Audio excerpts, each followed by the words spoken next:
In this video, I wanted to talk about the concept of unplayable games. This sometimes comes up for debate. In fact, I remember quite a few years ago, I posted a replay article, an after-action report. It's fairly detailed on Board Game Geek. It was on a S&T magazine, Red Star and Red Sun, on the Namenhan campaign in, I guess, Mongolia, China. And it was a fairly detailed report. I enjoyed the game quite a bit, but somebody commented in the comments section and basically said the game's unplayable, which I thought was kind of a interesting comment, since I put, probably a 6,000 or 7,000 word replay on Board Game Geek.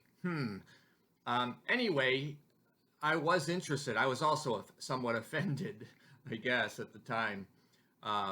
But beauty is in the eyes of the beholder, I've slowly learned over the years. One of the person's issues is on the map, there's a number of bridges that cross the Halfa River. And one's called the Old Engineer Bridge, one's the New Engineer Bridge, and then there's an unnamed bridge. And of course, the rules were not 100% clear on which bridge became available or not. And so to this Board Game Geek member, the game's unplayable because you don't know when you can use that bridge or not. So I played the game without knowing that. I'm not sure how I resolved it, either through reading history or understanding what happened historically. But it didn't bother me that much. It didn't interfere too much with me playing the game. So what if I used the bridge before it was built? In my game, it was built.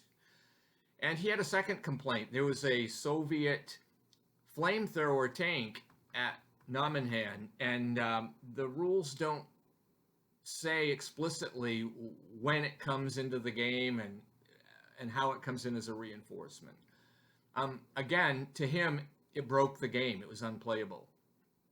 And to me, it's like, I'll bring the tank in when I want to. So anyway, that is an interesting concept about how games can be playable or unplayable. I had another experience with a game in strategy and tactics. I think it was number 176, called Blood on the Tigris. That game was on the Iraq campaign in World War I, which I thought was a fascinating topic.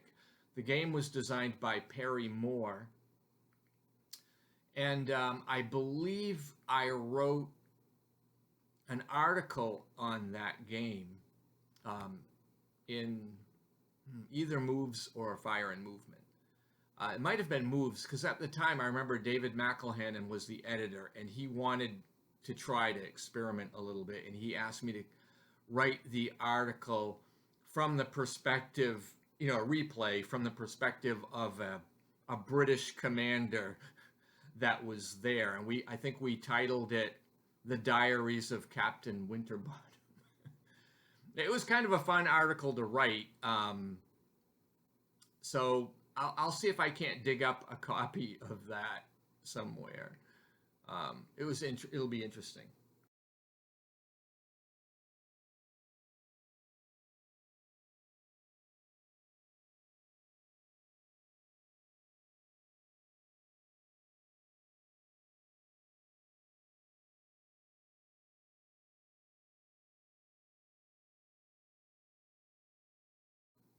However, it was a Perry Moore design, and because it was being put in S&T, there was some page limits for the rules, and the developer, and I don't remember who the developer was for sure. It might have been David McElhannon. I don't remember.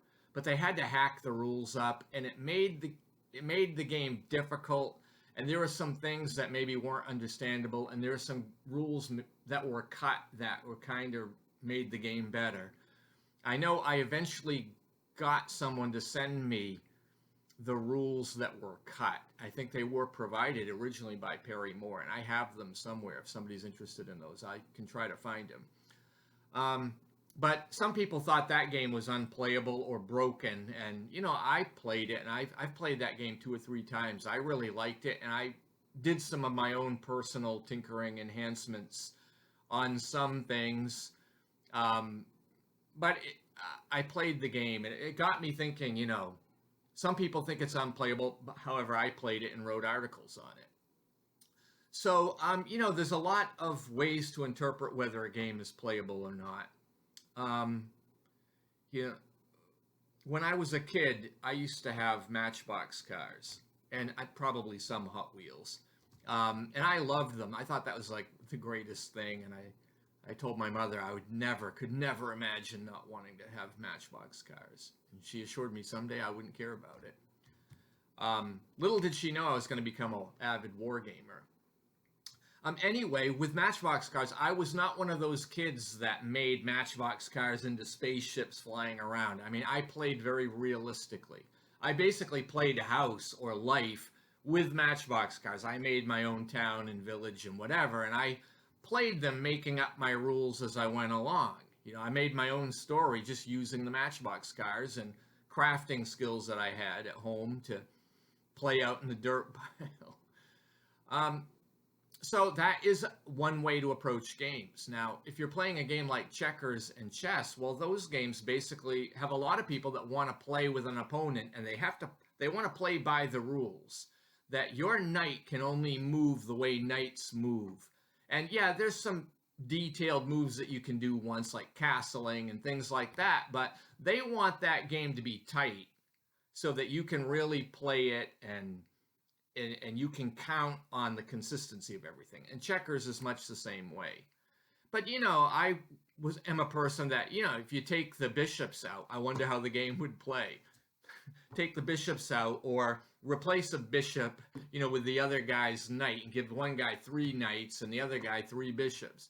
I mean, you could do that. I mean, it's going to change everything that you know about chess. But there's a lot of ways to approach games.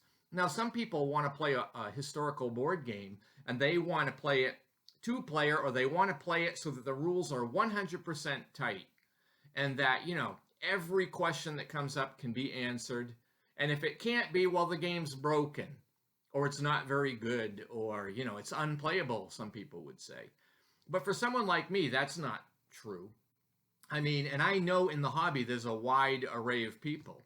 Some people buy games, and their satisfaction comes from getting the game, opening it, examining carefully all of the components, maybe reading through the rules, looking at the map, and thinking about it, then putting it back in the box and putting it on a shelf. And that's how they play the game. Other people, like me, I set the game up and I play it. And if the rules don't work or make sense, I do what I want. And I have fun moving the pieces around in a way that my suspension of disbelief works for me. So, that's how I learned to stop worrying about broken games. And I have found that almost every game I can find some value in, which is why I'm not really a game reviewer. I don't like to zero in on all the negative things about a game. I look at the merits of a game and what it's trying to do, and I try to enjoy the parts that I like in it. And I don't think I've ever found a game that I absolutely did not like anything about. I mean, even a review I did on Fire and Movement Folio on Gazala, I think it was called Cauldron. I didn't care for the game, but I played it and had fun. It worked. It's just not my first choice.